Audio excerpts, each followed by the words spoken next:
मुख्तार ने शारदा को पहली मर्तबा झिर्रियों में से देखा।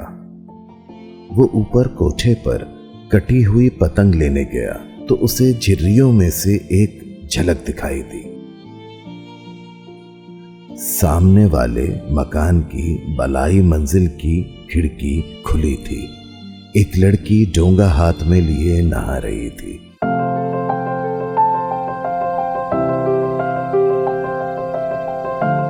मुख्तार को बड़ा ताज्जुब हुआ कि ये लड़की कहां से आ गई, क्योंकि सामने वाले मकान में कोई लड़की नहीं थी। जो थी ब्याही जा चुकी थी। सिर्फ रूप कौर थी। उसका पिलपिला खाविंद कालूमल था। उसके 3 लड़के थे और बस। मुख्तार ने पतंग उठाई और ठिठक के रह गया।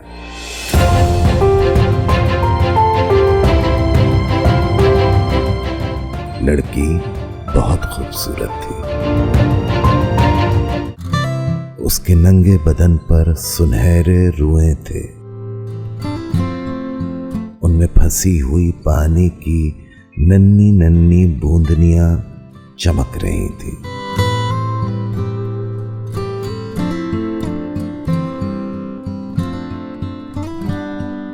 उसका रंग हल्का सांवला था। सांवला भी नहीं, तांबे के रंग जैसा। पानी की नन्ही नन्ही बूंदनियां ऐसी लगती थीं जैसे उसका बदन पिघलकर कतरे कतरे बनकर गिर रहा है।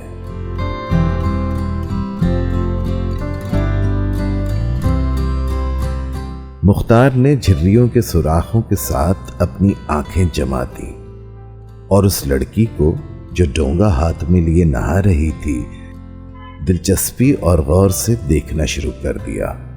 उसकी उम्र ज्यादा से ज्यादा 16 बरस की थी। गीले सीने पर उसकी छोटी छोटी गोल छातियां, जिन पर पानी के कतरे फिसल रहे थे, बड़ी दिलफरेब थी।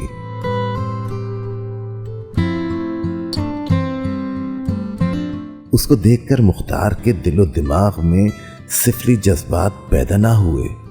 एक जवान, खूबसूरत और बिल्कुल नंगी लड़की उसकी निगाहों के सामने थी।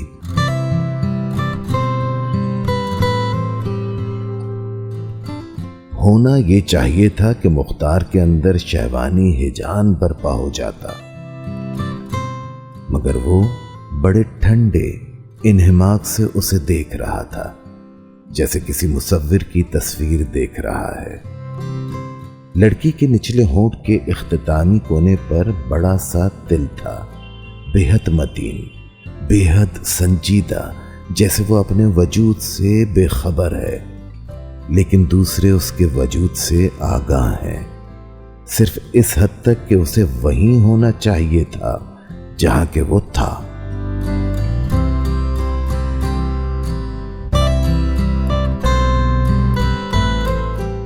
बाहों पर सुनहरे रुएं पानी की बूंदों के साथ लिपटे हुए चमक रहे थे।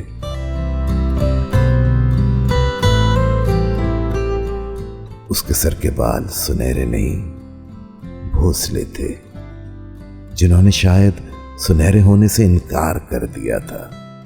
जिस्म से ढोल और गदराया हुआ था, लेकिन उसको देखने से इश्तियाल पैदा नहीं होता था। मुख्तार देर तक झुर्रियों के साथ आंखें जमाए रहा। लड़की ने बदन पर साबुन मला। मुख्तार तक उसकी खुशबू पहुंची। सलोने तांबे जैसे रंग वाले बदन पर सफेद सफेद झाग बड़े साए मालूम होते थे। फिर जब ये झाग पानी के बहाव से फिसले तो मुख्तार ने महसूस किया जैसे उस लड़की ने अपने बुलबुलों का लिबास बड़े इत्मीनान से उतार कर एक तरफ रख दिया है।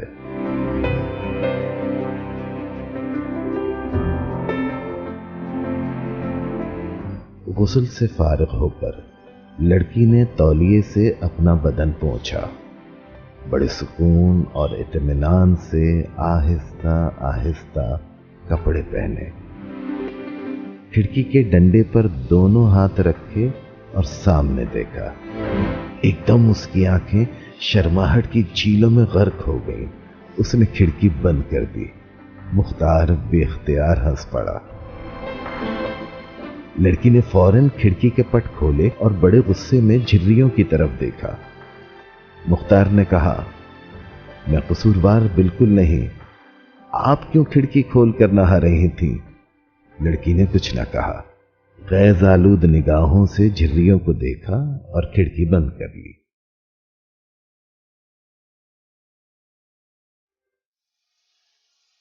चौथे दिन रूप कौर आई। उसके साथ यही लड़की थी। मुख्तार की माँ और बहन दोनों सिलाई और क्रोशिये के काम की माहिर थीं। गली की अक्सर लड़कियां उनसे ये काम सीखने के लिए आया करती थीं। रूप कौर भी उस लड़की को इसी गर्ज से लाई थी क्योंकि उसको क्रोशिये के काम का बहुत शौक था। मुख्तार अपने कमरे से निकलकर सहन में आया तो उसने रूप कौर को प्रणाम किया। लड़की पर उसकी निगाह पड़ी तो वो सिमट सी गई। मुख्तार मुस्कुराकर वहां से चला गया। लड़की रोजाना आने लगी। मुख्तार को देखती तो सिमट जाती। आहिस्ता आहिस्ता उसका ये रद्द अमल दूर हुआ और उसके दिमाग से ये ख्याल किसी कदर महव हुआ कि मुख्तार ने उसे नहाते देखा था। मुख्तार को मालूम हुआ कि उसका नाम शारदा है। रूप कौर के चचा की लड़की है, यतीम है। चीचू की मलिया में एक गरीब रिश्तेदार के साथ रहती थी। रूप कौर ने उसको अपने पास बुला लिया। इंटर पास है, बड़ी ज़हीन है क्योंकि उसने क्रोशिये का मुश्किल से मुश्किल काम यूं चुटकियों में सीख लिया था। दिन गुजरते गए। इस दौरान में मुख्तार ने महसूस किया कि वो शारदा की मोहब्बत में गिरफ्तार हो गया है। ये सब कुछ धीरे धीरे हुआ। जब मुख्तार ने उसको पहली बार झिर्रियों में से देखा था तो उस वक्त उसके सामने एक नजारा था, बड़ा फरहतनाक नजारा। लेकिन अब शारदा आहिस्ता आहिस्ता उसके दिल में बैठ गई थी। मुख्तार ने कई दफा सोचा कि ये मोहब्बत का मामला बिल्कुल गलत है, इसलिए कि शारदा हिंदू है। मुसलमान कैसे एक हिंदू लड़की से मोहब्बत करने की जुर्रत कर सकता है?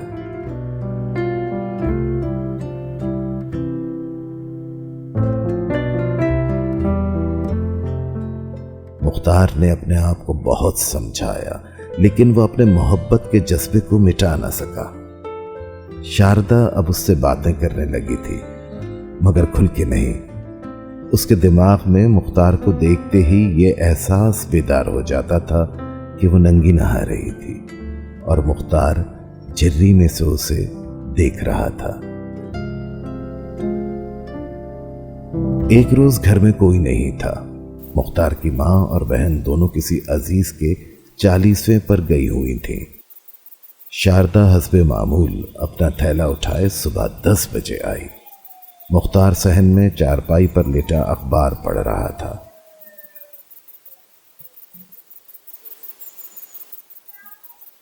शारदा ने उससे पूछा, बहन जी कहाँ हैं? मुख्तार के हाथ कांपने लगे। वो कहीं बाहर गई हैं। शारदा ने पूछा, माता जी? मुख्तार उठकर बैठ गया। वो भी उसके साथ ही गई हैं? अच्छा। ये कहकर शारदा ने किसी कदर घबराई हुई निगाहों से मुख्तार को देखा और नमस्ते करके चलने लगी। मुख्तार ने उसको रोका। ठहरो शारदा। शारदा को जैसे बिजली के करंट ने छू लिया, चौंक कर रुक गई। जी? मुख्तार चारपाई पर से उठा। बैठ जाओ, वो लोग अभी आ जाएंगे। जी नहीं, मैं जाती हूं। ये कहकर भी शारदा खड़ी रही। मुख्तार ने बड़ी जुर्रत से काम लिया, आगे बढ़ा। उसकी एक कलाई पकड़ी और खींचकर उसके होंठों को चूम लिया।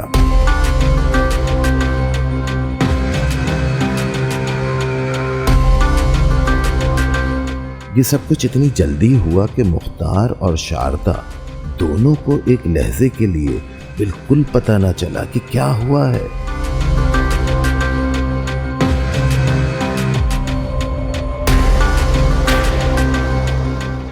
उसके बाद दोनों लरसने लगे।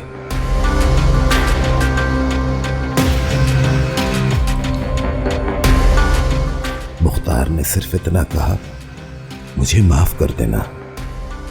शारदा खामोश खड़ी रही।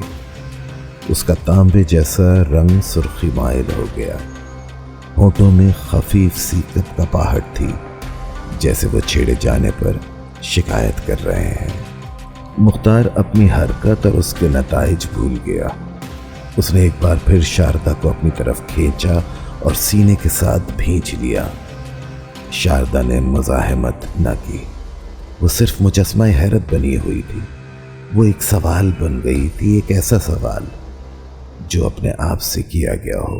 वो शायद खुद से पूछ रही थी, ये क्या हुआ है, ये क्या हो रहा है, क्या इसे होना चाहिए था, क्या ऐसा किसी और से भी हुआ है? मुख्तार ने उसे चारपाई पर बिठा लिया और पूछा, तुम बोलती क्यों नहीं हो शारदा? शारदा के दुपट्टे के पीछे उसका सीना धड़क रहा था। उसने कोई जवाब न दिया। मुख्तार को उसका यह सुकूत बहुत परेशान कुन महसूस हुआ। बोलो शारदा, अगर तुम्हें मेरी यह हरकत बुरी लगी है तो कह दो। खुदा की कसम मैं माफी मांग लूंगा, तुम्हारी तरफ निगाह उठाकर नहीं देखूंगा। मैंने कभी ऐसी जुर्रत ना की होती, लेकिन जाने मुझे क्या हो गया है। दरअसल मुझे तुमसे मोहब्बत है। शारदा के होंठ हिले, जैसे उन्होंने लफ्ज मोहब्बत अदा करने की कोशिश की है। मुख्तार ने बड़ी गर्मजोशी से कहना शुरू किया, मुझे मालूम नहीं तुम मोहब्बत का मतलब समझती हो कि नहीं। मैं खुद उसके मुतालिक ज्यादा वाकफियत नहीं रखता, सिर्फ इतना जानता हूं कि तुम्हें चाहता हूं। तुम्हारी सारी हस्ती को अपनी इस मुट्ठी में ले लेना चाहता हूं। अगर तुम चाहो तो मैं अपनी सारी जिंदगी तुम्हारे हवाले कर दूं। शारदा, तुम बोलती क्यों नहीं हो? शारदा की आंखें ख्वाबगी हो गईं। मुख्तार ने फिर बोलना शुरू कर दिया, मैंने उस रोज झिर्री में से तुम्हें देखा। नहीं, तुम मुझे खुद दिखाई दी। वो एक ऐसा नजारा था जो मैं ताक़यामत नहीं भूल सकता। तुम शर्माती क्यों हो? मेरी निगाहों ने तुम्हारी खूबसूरती चुराई तो नहीं। मेरी आंखों में सिर्फ उस नजारे की तस्वीर है। तुम उसे जिंदा कर दो तो मैं तुम्हारे पांव चूम लूंगा। ये कहकर मुख्तार ने शारदा का एक पांव चूम लिया। वो कांप गई। चारपाई पर से एकदम उठकर उसने लर्जा आवाज में कहा, ये आप क्या कर रहे हैं? हमारे धर्म में। मुख्तार खुशी से उछल पड़ा, धर्म वरम को छोड़ो, प्रेम के धर्म में सब ठीक है। ये कहकर उसने शारदा को चूमना चाहा, मगर वो तड़प कर एक तरफ हटी और बड़े शर्मीले अंदाज में मुस्कुराती ही भाग गई। मुख्तार ने चाहा वो उड़कर ममटी पर पहुंच जाए, वहां से नीचे सहन में कूदे और नाचना शुरू कर दे।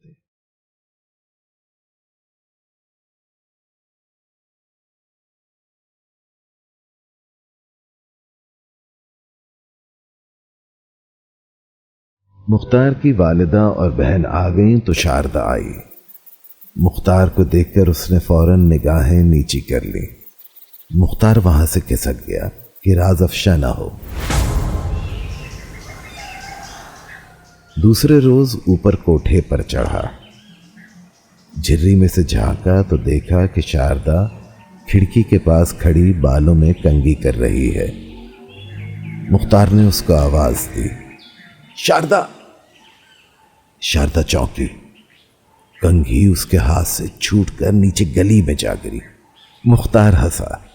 शारदा के होंठों पर भी मुस्कुराहट पैदा हुई। मुख्तार ने उससे कहा, कितनी डरपोक हो तुम। हौले से आवाज दी और तुम्हारी कंघी छूट गई। शारदा ने कहा, अब लाके दीजिए नई कंघी मुझे। ये तो मोरी में जा गिरी है।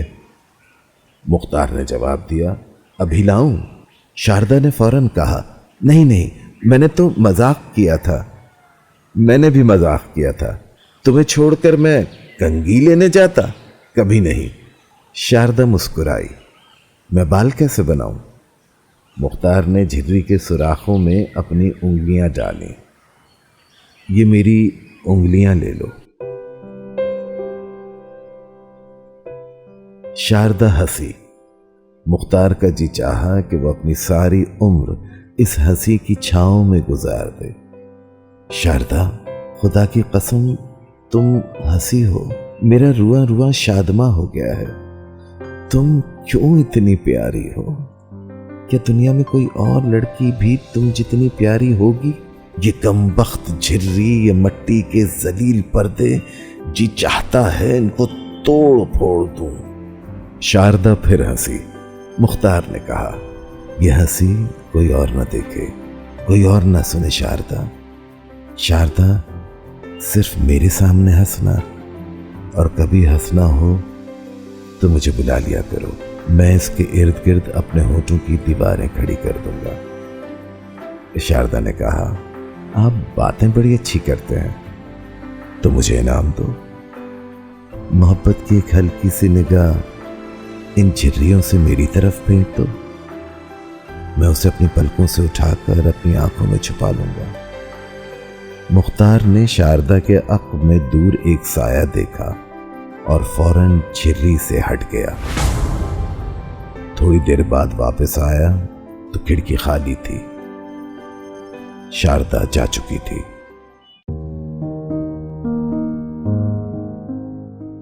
आहिस्ता आहिस्ता मुख्तार और शारदा दोनों शेर व शकर हो गए। तन्हाई का मौका मिलता तो देर तक प्यार मोहब्बत की बातें करते रहते।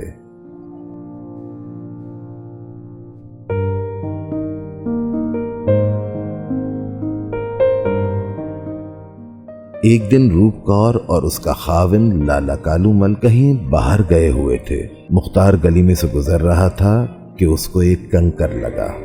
उसने ऊपर देखा, शारदा थी। उसने हाथ के इशारे से उसे बुलाया। मुख्तार उसके पास पहुंच गया। पूरा तखलिया था। खूब घुल मिल के बातें हुई।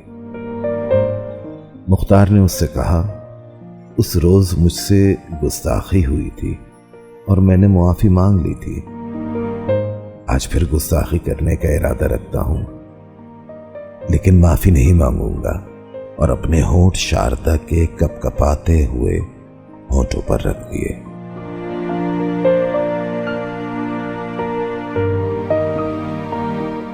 शारदा ने शर्मीली शरारत से कहा, अब माफी मांगिए। जी नहीं, अब ये होंठ आपके नहीं, मेरे हैं। क्या मैं झूठ कहता हूं? शारदा ने निगाहें नीची करके कहा, ये होंठ क्या, मैं ही आपकी हूं। मुख्तार एकदम संजीदा हो गया। देखो शारदा, हम इस वक्त एक आतिशफशा पहाड़ पर खड़े हैं। तुम सोच लो, समझ लो। मैं तुम्हें यकीन दिलाता हूं, खुदा की कसम खाकर कहता हूं कि तुम्हारे सिवा मेरी जिंदगी में और कोई औरत नहीं आएगी। मैं कसम खाता हूं कि जिंदगी भर मैं तुम्हारा रहूंगा। मेरी मोहब्बत साबित कदम रहेगी। क्या तुम भी इसका अहद करती हो? शारदा ने अपनी निगाहें उठाकर मुख्तार की तरफ देखा। मेरा प्रेम सच्चा है। मुख्तार ने उसको सीने के साथ भींच लिया और कहा, जिंदा रहो, सिर्फ मेरे लिए, मेरी मोहब्बत के लिए वक्फ रहो। खुदा की कसम शारदा, अगर तुम्हारा अल्तफात मुझे ना मिलता तो मैं यकीनन खुदकशी कर लेता। तुम मेरी आगोश में हो। मुझे ऐसा महसूस होता है कि सारी दुनिया की खुशियों से मेरी झोली भरी हुई है। मैं बहुत खुश नसीब हूं। शारदा ने अपना सर मुख्तार के कंधे पर गिरा दिया। आप बातें करना जानते हैं, मुझसे अपने दिल की बात नहीं कही जाती। देर तक दोनों एक दूसरे में मदगम रहे। जब मुख्तार वहां से गया तो उसकी रूह एक नई और सुहानी लज्जत से मामूर थी। सारी रात वो सोचता रहा। दूसरे दिन कलकत्ते चला गया, जहां उसका बाप कारोबार करता था। 8 दिन के बाद वापस आया। शारदा हस्ब मामूल क्रोशिये का काम सीखने मुकर्ररा वक्त पर आई। उसकी निगाहों ने उससे कई बातें की। कहाँ गायब रहे इतने दिन? मुझसे कुछ ना कहा और कलकत्ते चले गए। मोहब्बत के बड़े दावे करते थे। मैं नहीं बोलूंगी तुमसे। मेरी तरफ क्या देखते हो? क्या कहना चाहते हो मुझसे? मुख्तार बहुत कुछ कहना चाहता था, मगर तन्हाई नहीं थी। वो काफी तवील गुफ्तगू उससे करना चाहता था। 2 दिन गुजर गए, मौका ना मिला। निगाहों ही निगाहों में गूंगी बातें होती रहीं। आखिर तीसरे रोज शारदा ने उसे बुलाया। मुख्तार बहुत खुश हुआ। रूप कौर और उसका खाविंद लाला कालूमल घर में नहीं थे। शारदा सीढ़ियों में मिली। मुख्तार ने वहीं उसको अपने सीने से लगाना चाहा। वो तड़प कर ऊपर चली गई, नाराज थी। मुख्तार ने उससे कहा, देखो मेरी जान, मेरे पास बैठो, मैं तुमसे बहुत जरूरी बातें करना चाहता हूं। ऐसी बातें जिनका हमारी जिंदगी से बड़ा गहरा ताल्लुक है। शारदा उसके पास पलंग पर बैठ गई। तुम बात टालो नहीं, बताओ, मुझे बताए बगैर कलकत्ते क्यों गए? सच में बहुत रोई? मुख्तार ने बढ़कर उसकी आंखें चूमी। उस रोज मैं जब से गया तो सारी रात सोचता रहा। जो कुछ उस रोज हुआ उसके बाद ये सोच विचार लाजमी थी। हमारी हैसियत मियां बीवी की थी, मैंने गलती की। तुमने कुछ ना सोचा। हमने एक ही जस्त में कई मंजिलें तय कर ली और ये गौर ही ना किया कि हमें जाना किस तरफ है। समझ रही हो ना शारदा? शारदा ने आंखें झुका ली। जी हां, मैं कलकत्ते इसीलिए गया था कि अब्बा जी से मशवरा करूं। तुम्हें सुनकर खुशी होगी, मैंने उनको राजी कर लिया है।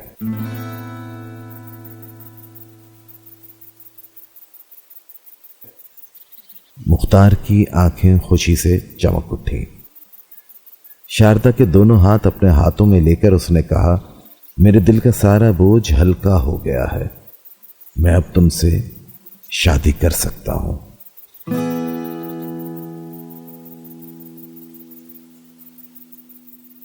शारदा ने हौले से कहा, शादी? हां, शादी। शारदा ने पूछा, कैसे हो सकती है हमारी शादी? मुख्तार मुस्कुराया, इसमें मुश्किल ही क्या है, तुम मुसलमान हो जाना।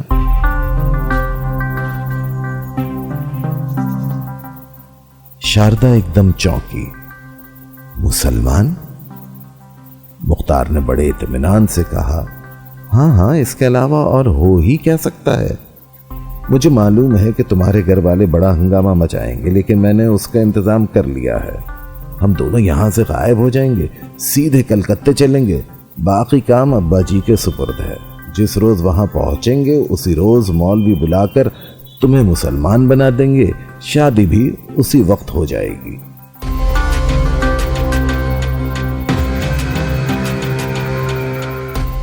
शारदा के होंठ जैसे किसी ने सी दिए। मुख्तार ने उसकी तरफ देखा। खामोश क्यों हो गई? शारदा ना बोली।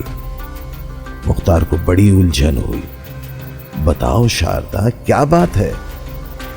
शारदा ने बमुश्किल इतना कहा, तुम हिंदू हो जाओ। मैं हिंदू हो जाऊं? मुख्तार के लहजे में हैरत थी। वो हंसा, मैं हिंदू कैसे हो सकता हूं?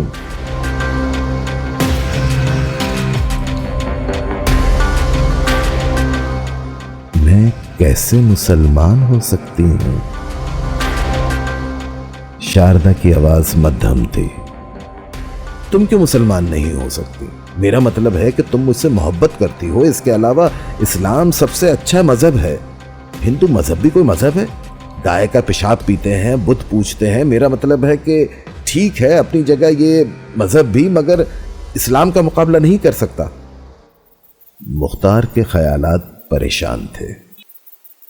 तुम मुसलमान हो जाओगी तो बस मेरा मतलब है कि सब ठीक हो जाएगा। शारदा के चेहरे का तांबे जैसा रंग जर्द पड़ गया। आप हिंदू नहीं होंगे?